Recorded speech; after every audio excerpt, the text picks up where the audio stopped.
winners and losers of Browns mini camp. It's officially in the books. We're going to talk about the winners. We're going to talk about the loser. We're going to give you some of our fantasy plays, Trey Henderson update, news, and more. So make sure you guys subscribe, and that way you don't miss a video. Let's get into the action. So yeah, my personal opinion, I believe that Shedeur Sanders is the biggest winner of minicamp. Now, I know he didn't get any first-team reps or anything, but he came in as the QB4, and he proved everybody that he's got QB1 potential, and I believe that, that minicamp, you don't really prove anything until you put pads on and play a different team, but that minicamp definitely helped his case to fight for the QB1 battle. Yeah, to me, I agree with that. Shedeur Sanders, the biggest winner of Browns minicamp. We're not going to know anything until they actually get into the real deal stuff with putting on pads. Specifically, the joint practices, I think, are going to be massive, and the preseason games. And I think, where he was drafted, where things are at, and also that gauntlet of a schedule, unless he is the second coming of, Jaden Daniels or whatever else, and he's just so undeniable. I don't think that he is going to start week 1, and I don't think I want him to start week 1, but I do think he is not necessarily moving up the depth chart, but moving up in position to move up into the depth chart. Lots of buzz around Cleveland with Shedeur Sanders. Let's talk about the biggest losers. Who is, in your mind, is the biggest loser of Browns minicamp? Pierre Strong is definitely the first name that comes to mind. Quinshon Judkins, he looked amazing, and then our 5th round pick, the Tennessee running back, 4th round pick. Was he the 4th? Yeah, Samson, 4th round pick. Yeah, Sanders was the 5th. Yeah, Samson. He's getting a lot of work. They're looking to use him in the passing game, and Jerome Ford is already set in this Browns offense.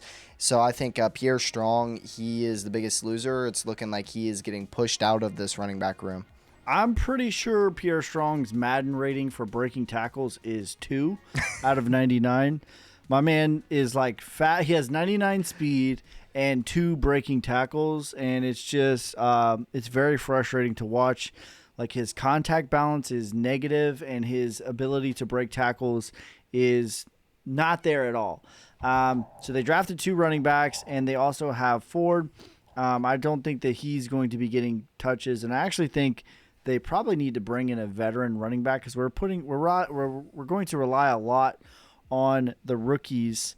And I have a lot of optimism for Judkins and Samson, but neither one of them have been proven to be a bell cow running back, which obviously that's what we're replacing with Nick Chubb. So I think they should bring in a veteran, because they want to do 500-plus touches running the ball. And if you just kind of go down the line, you figure Judkins is probably going to get 200. He looks the part. Ford, probably like 100 carries. I don't think I want Ford to have more than 100 carries, and I don't think I want him to have less than 100 carries. I mean, we're going to be rolling out there with Joe Flacco, so it's not like that's Lamar Jackson and he's going to get 50 or 100 carries. Yeah. So maybe we get 20 carries there. And then that leaves a lot for Samson to do. So I think they need to bring in a veteran personally to sort of get some of those other carries, unless Judkins really is that bell cow running back. But I think giving Samson 100 to 150 carries is reasonable. But I would really like to see the Browns run 500 plus times this year and really Steeler this thing up. All right, let's get into the fantasy picks for this year.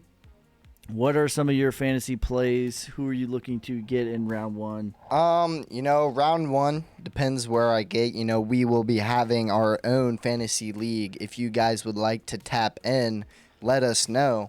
But round 1, I'm definitely thinking Bijan.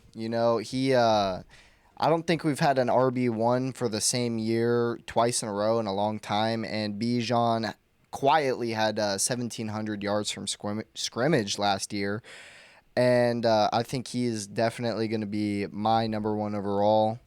But what do you think?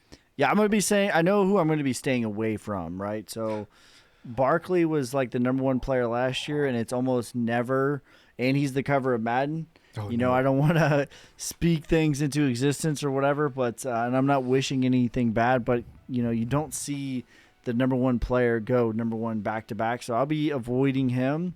C-Mac to me is old. I think Bijan is a really good play. Who's your top candidate, maybe from the Browns? Top candidate from the Browns will definitely be either Jerry Jeudy or David Njoku. David Njoku kind of just depends on his availability because whenever he was in, I think he averaged 16 points or something like that because he was getting a touchdown often and he would always get those go up and get it mean top. But so it'll be between him. I think if Judy can get his touchdowns settled because he was high on yards though on touchdowns last year, but it's a 50-50 between those two if you ask me. I think a sleeper actually is Judkins. I do think that there's a good chance that he's going to be the bell cow for the Browns, and he was a touchdown machine at Ohio State. That is true. If that can carry over, that would be big. But I do think that David Njoku might be an underrated sleeper pick from the Browns because if you remember right, in 2023, him and Flacco had that crazy connection, and that's where Njoku did a lot of his damage was with Joe Flacco, and that's kind of who I anticipate is going to start week one by default, unless one of these QBs are going to be just so undeniable, but I don't think that they are. I don't want to see Kenny Pickett. Any of those. So I think Njoku is going to be a sleeper pick. I think our defense actually might be the best, really good with that Jim Schwartz system. Flying around, they create a lot of turnovers. There are a lot of big boom bust plays, and that can create a lot of turnovers. So the defense might be a big play. I think Judkins might be a sleeper or one of the top rookies because I think that maybe his upside isn't like he's going to develop into this crazy player, but I do think he, out of all of our players that we drafted, is the most day one ready right now. I agree. All right, and how about Trey Henderson negotiations? What's the update on that? So they recently opened up negotiation talks, and so it sounds like Trey is tired of not having a deal done, and he just wants to get one done because I want to say about a month ago, it was 5/15, I believe, date-wise. Somebody asked him if he wanted to stay on the Bengals, and he was like, yeah, but it's all up to them, really. And him opening up contracts makes it more likely that he'll play this year and that they'll get a deal done. As a Browns fan, I am rooting, especially week one, for Trey Henderson not being out on the field. He was the NFL's sack leader last year. The man deserves to get paid. I hope he gets paid, but I hope they wait until week two. That is what I'm going to be rooting for, but I'm not wishing anyone not to get paid. I hope he gets paid. He deserves it. Leading the NFL in sack. Pay the man. All right. And let's talk about if you could have any all-time Browns player, who would you add to this current NFL roster? You see, my pick for this was Josh Gordon in that 2013 year. Man, if he could just lay off the weed, this man would have been something special. You know, our depth is good, but we don't have a good wide receiver 1 or 2. Well, we've got a good wide receiver 1 in Jerry Jeudy, but we don't really have a amazing wide receiver 2, and Josh Gordon would just bring this offense up a step, and I think that putting a rookie into an offense that has Josh Gordon, Jerry Jeudy, David Njoku, and then just our entire offense, it would be hard to fail. So that would be my pick personally because I think our defense will be good as is, and our O-line is serviceable at its least. What do you think the likelihood or the odds that what's the guy's name that we got from Pittsburgh, the wide receiver? Deontay Johnson. Okay, Deontay Johnson. What do you think are the odds that he is going to be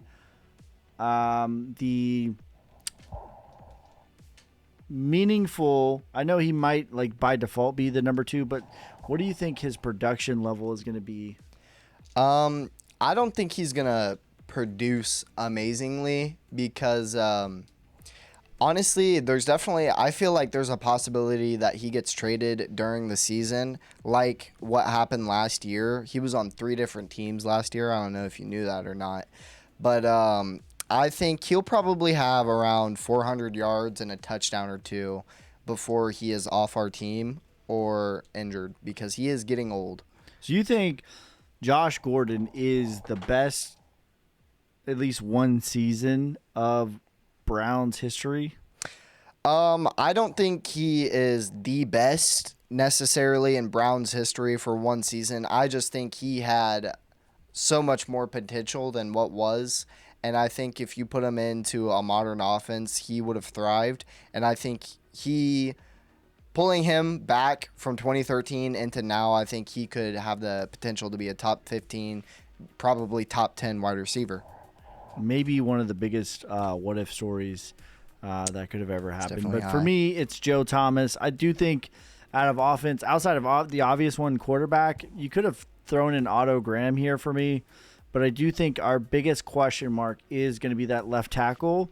Now, I do have promise with DeJuan Jones, but I'm not going to sit here and pretend like that's not a massive question mark. His health and actually fully transitioning to, left tackle versus right. I think that is the biggest question mark. And I think arguably Joe Thomas is one of the best players to ever play for the Browns. He's one of the best offensive linemen to ever play, period. Period, yeah. I mean, first ballot Hall of Famer. It would either be him or Otto Graham for me. Yeah. If you put Otto Graham on this team, we might be a playoff contender, to be honest. Like, you think about it, like, just in 2023, we basically have the same core players. Yeah. And we were in the playoffs with the number 1 rated defense. So, I mean, you give us a good quarterback, I think that this is a real contender. Maybe, I don't want to say Nick Chubb because I do think that the production, so for me, it would probably be Joe Thomas because I think that's the biggest question mark, or it would be Otto Graham. But let us know in the comments who you would put on this current Browns team, all-time Browns player. Who would you put on this team? And make sure you guys drop a follow and subscribe for more. Peace.